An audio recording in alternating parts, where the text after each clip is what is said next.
We are very fortunate in our country that we live in a place with a wonderful tradition of literature. We are the land of Shakespeare, of Milton, of Dickens, of Bernard Cornwell, and Sarah Ferguson. You know, literature tradition.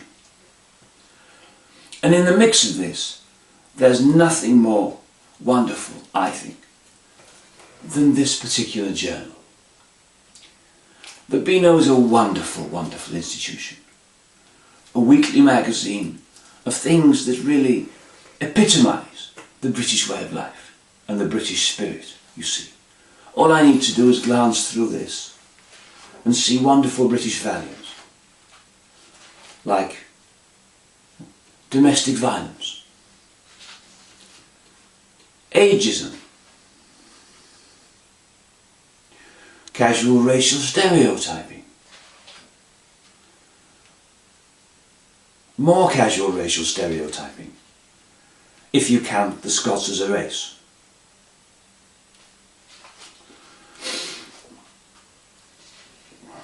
Oh, sexism, ageism, psychological abuse, and of course, gratuitous violence. It's things like these that made Britain great and allowed us to rule a quarter of the world.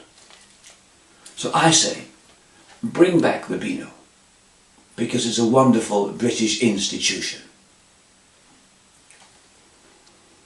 And incidentally, Boris loves it.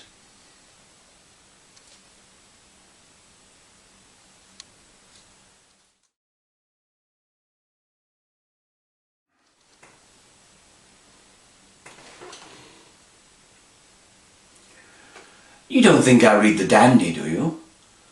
It's absolute rubbish. Complete nonsense. I wouldn't touch that muck if you paid me. Absolute guff. Drivel it is. Drivel. The Dandy, I ask you. Next thing, people will be accusing me of reading the Daily Telegraph. You know.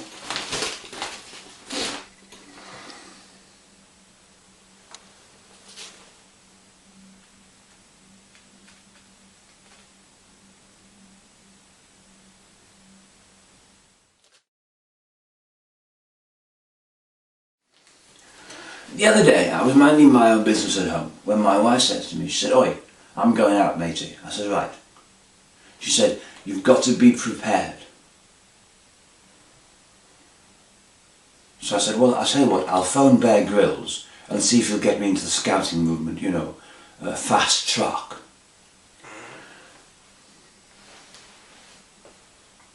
Anyway, she said, no.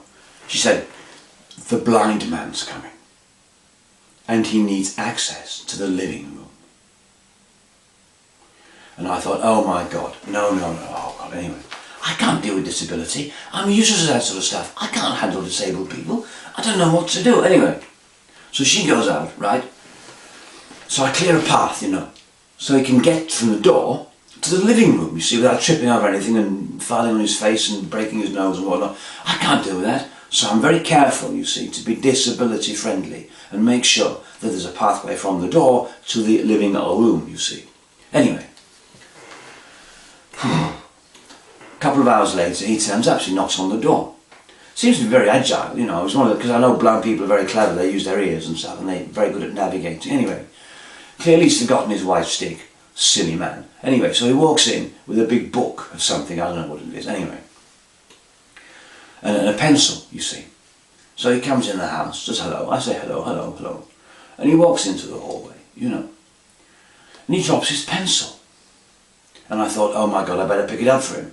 So I make a dive for the pencil, you see, on the floor. Anyway, he's got there first, beat me to it and picks it up. He's like a bat. He has radar and everything, you know. Incredible. Anyway, then he walks into the living room, you see. I said, what's your business here exactly? And he said, "It's curtains for you." And I thought, oh my God, I've let this man into the house and he's a murderer. He's going to kill me. I feel like Macaulay Culkin in that film with his Home Alone and he's beating up those old fellas, you know, and throwing them down the stairs and whatnot. This is terrifying. So I say, oh well, I better leave you to it then. So I go and sit in the kitchen and hide under the kitchen table in case he murders me. 10 minutes later, I hear the front door go. And then he drives off. And I'm survived. Oh my goodness me. I came this close to within an inch of my life, letting this murderer into my house. I only hope on the way home he got picked up by the police for driving a car when he can't see where he's bloody going.